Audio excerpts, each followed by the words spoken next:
The unsurpassed, penetrating and perfect truth is seldom met with, even in 100,000 myriad kalpas.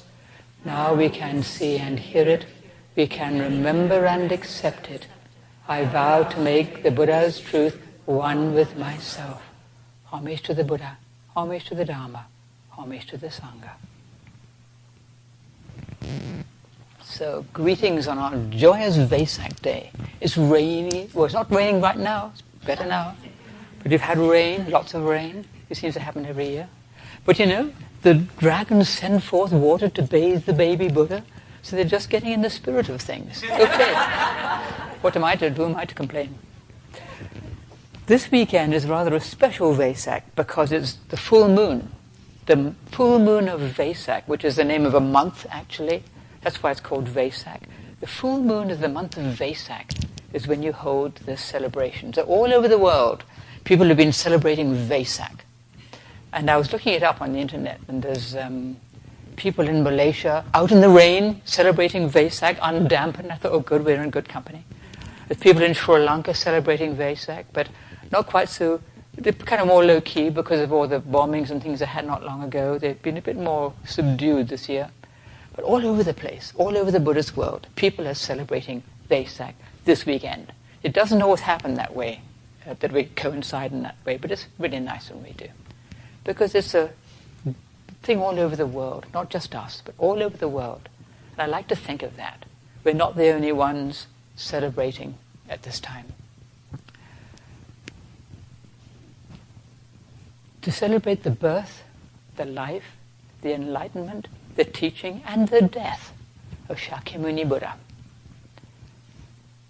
It's interesting that it's not just celebrating the Buddha's life and teaching and all that, but also his death. We're not celebrating his death exactly. Commemorating his death sounds better. Because death is part of life.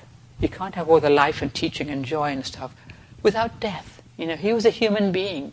He got old, wrinkled, his back hurt, you know. He died, just like the rest of us, you know. And before he died, he did his very best to make sure the teaching would continue, and it didn't die with him. So when they asked him who'd lead the monks after his death, he said, make the Dharma your teacher. Because people come and go, we live and die. But the Dharma, the Buddha Dharma, remains. We hope for a good long time. Strive on with diligence. He says, all things are conditioned. Nothing lasts forever. Everybody dies. Strive on with diligence. That was his last words to his disciples. But mainly, actually, we're celebrating the Buddha's birth, which is why we have all these flowers everywhere. Lumbini garden, supposed to be, you know, beautiful, full of flowers then. Not quite so full of flowers now, but then it was supposed to be a beautiful garden, and there's stories about how the trees bent down to kind of protect Queen Maya when she was giving birth and all this. These lovely legends. We don't have to take them literally. We don't have to think, you know, the Buddha got up and took 7 steps. What? You know? Who knows? It has a meaning. And we don't have to say, well, that couldn't have happened, so I'll just, you know. You never know what happened. We don't know. We weren't there. Who knows? I heard recently that somebody had a baby, and it's okay, come back.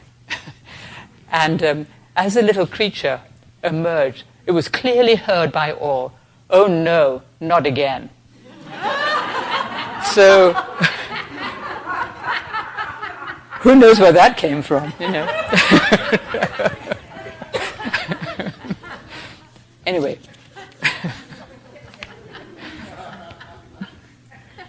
Here's the baby Buddha on our thing here. It's a very traditional representation of the baby Buddha standing with one hand pointing up and one down. The joining of heaven and earth. Because we're somewhere between heaven and earth. We have Buddha nature, a sort of heavenly aspect with all our virtues, courage, sympathy, kindness, generosity and all that.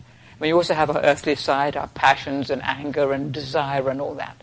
We're somewhere between gods and animals, they say.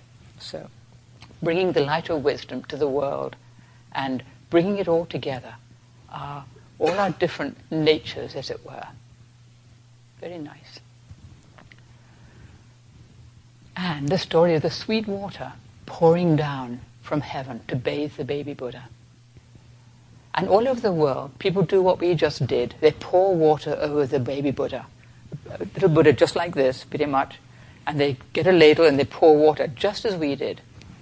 Exactly the same way. When we were up in Edmonton years ago, at the Vietnamese temple, hundreds of people did exactly this. We all poured water over the baby Buddha. It was so joyful to see that all over the world, people do this exact simple thing, the washing of the baby Buddha, in honor of his birth. And there's more than that. The water is the water of compassion that washes everything.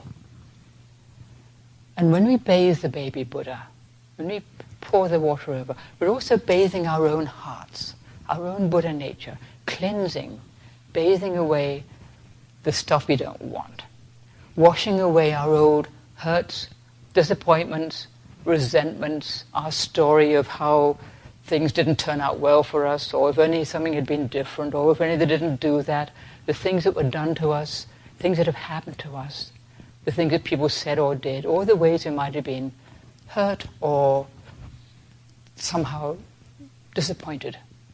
And the things that we said or did, the mistakes that we have made, that we now regret. Our grief, our sadness, our losses, repentance for our past mistakes. It's all the washing of the heart. Repenting of something we did is a washing of the heart.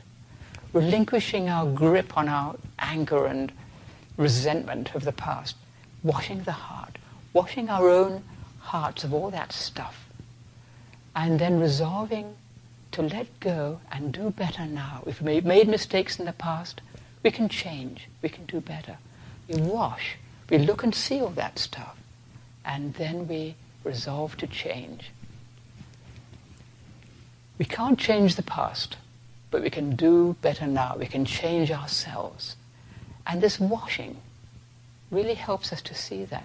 We can stop clinging to our mistakes and our history and our, all that stuff. Wash them away. And we don't do it just once, as we know. We can keep on washing. Keep on washing. But to come up and bathe the baby Buddha reminds us of that. We're making a new start, washing away all that suffering. Sometimes in the East, they wash their whole, have these great big Buddha statues. Sometimes they wash the whole Buddha. They do the bathing of the Buddha, but sometimes they wash the whole body of the Buddha. Or they repaint them, or they regild them. Again, it's the same thing of a new start, a fresh beginning, washing away the old stuff and allowing the new to come forth, allowing the heart to shine, allowing our true nature to shine, no matter what has happened to us, no matter what we may have done, it can all be washed. Meditation, that's washing, if anything ever was. Reverend Master used to talk about the cosmic washing machine. You just put it all into the washing machine and let it wash. Just sitting there in meditation, allowing things to come and go, allowing it all to be seen and to leave, not to cling on to things, not to cling on to our old hurts or our old mistakes, So just let it all come and go with kindness, acceptance, seeing our greed, anger, and delusion that we all have, letting it be washed. The three poisons, washing out the poisons, as it were. And they keep coming back, and we keep on washing. It's not like we do one little ladling and that's the end of it, that it was so. People would be coming in droves if it were so easy, but no, we have to keep on doing it. So we keep doing our sitting, keep doing our meditation. With kindness. It has to be with kindness. Acceptance, kindness, not with judgment, because the judgment just blocks everything up. If we can see clearly things that have happened to us, things that we did, forgive people for things they may have done to us, forgive ourselves for allowing that to happen, or for the things that we did. Forgiveness is a wonderful washing agent. Over and over again, washing with compassion, doing our best to sit still in the midst of all the things that arise. Here's this beautiful, joyful day, and we still have things that come up.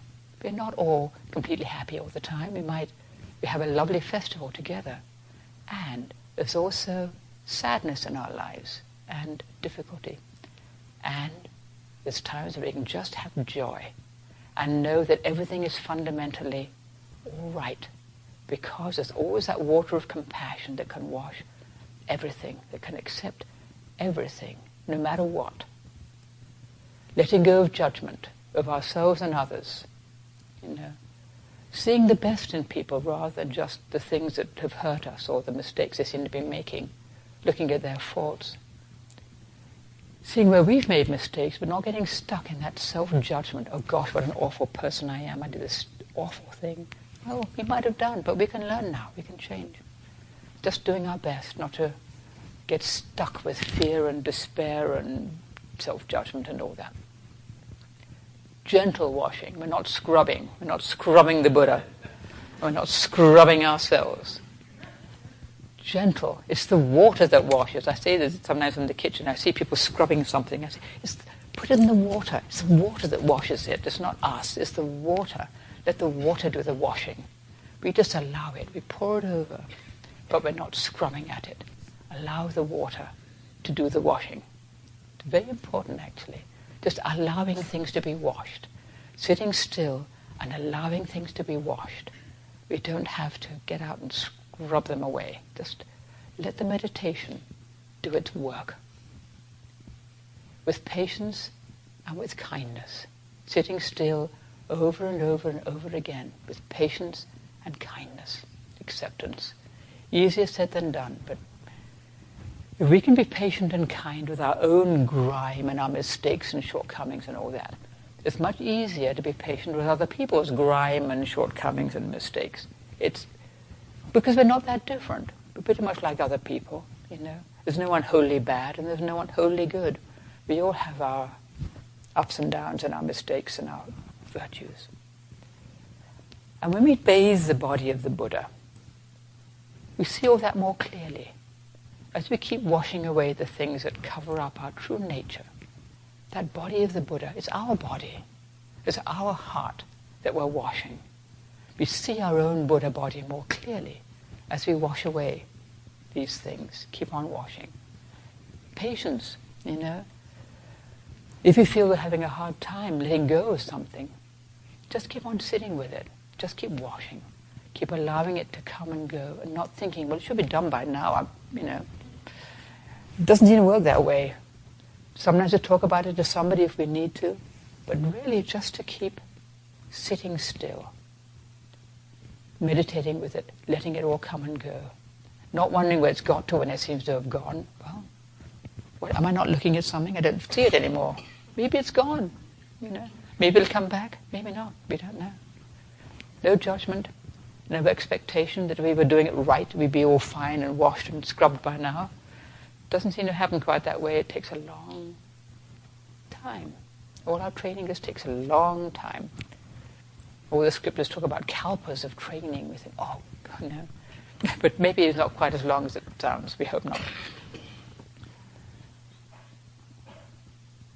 Bathing the Buddha, bathing the baby Buddha, bathing our own Buddha body, as I said, our own Buddha nature, allowing it to shine forth.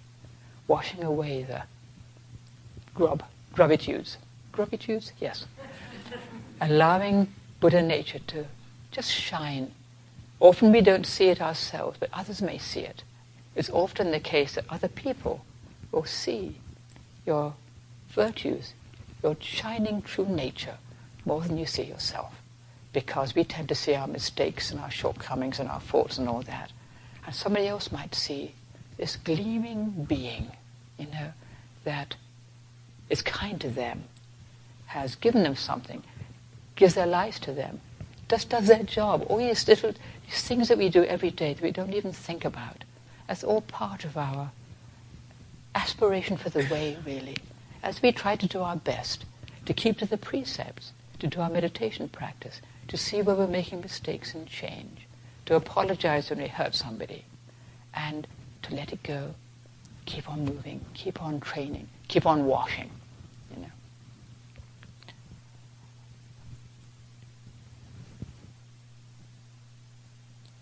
At Wesak we celebrate Shakyamuni Buddha, the human being.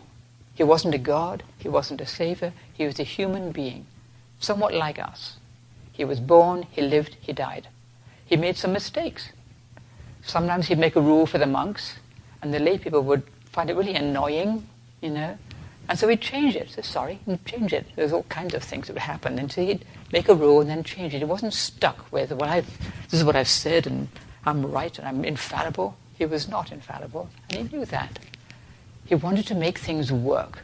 He wanted to help people. He didn't want to be a god. He didn't want to be, you know, greatly revered for himself.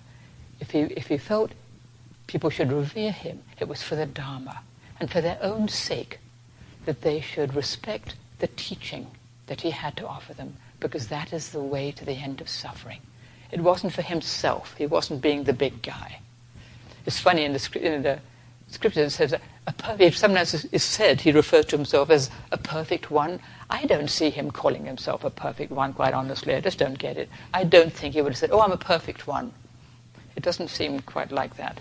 However, right after his enlightenment, he ran into somebody, another monk, and this monk sees this radiant being and says, whoa, who's your teacher? Who do you follow? He says, I have no teacher. I'm enlightened myself. I'm the only one who's, I'm really enlightened, and I found the truth. And the guy says, good for you, bye, And so I think after that he thought, I better be a bit more skillful about this, But I don't think he meant to be proud. I think he was just saying, well, I have no teacher, You just never know, it might just be the Buddha when somebody says that, but probably not. So he'd made some mistakes, and then he'd learn and do things differently. He wasn't stuck with being the Buddha. He didn't puff himself up. He just wanted to help people. Everything he did was to help people. He had his whole order of monks. He taught all these different kinds of people, merchants, courtesans, farmers, all kinds, housewives, all sorts of people would come to him. Untouchables would come, he'd bring them, and let them into the order, which was unheard of then, to help beings. He didn't look at the differences, he looked at the humanity. And he'd teach according to what was needed. For one person he might teach one way, for another some other way. Just what would help this person? And he couldn't help everybody. Sometimes people would come and be rude and snarky, and there was nothing he could do. And his monks would say, how come he couldn't help this guy? How come he didn't listen? He'd say, well, I can only point the way. I'm not a savior. I can't save everybody. It's up to people to listen. It's up to them. And it's up to us. It's up to us to do the washing. To cleanse our hearts. To make a new beginning. Wesak is the beginning of the Buddhist New Year. We don't quite do it that way. You would get in horrible trouble if we kept trying to say this is 2563 or whatever it is. So we don't... But it is, in fact, the Buddhist New Year. So we make this new beginning. We're washing. We're cleansing our past and our mistakes, our present sufferings too. Washing them, because we still, things happen to us. We have things we have to deal with. Washing the body of the Buddha. Washing with compassion. Washing our mistakes, our shortcomings, and all that. The practice of faith. Faith in the Buddha. Faith in the teaching. Faith in the Sangha, which we are the Sangha. Faith in the three treasures that will help us, and may they always remain in the world. And here we are at Wesak, celebrating this wonderful being who was a human being and who gave us all these things. And that's it. Happy Wesak. Thank you.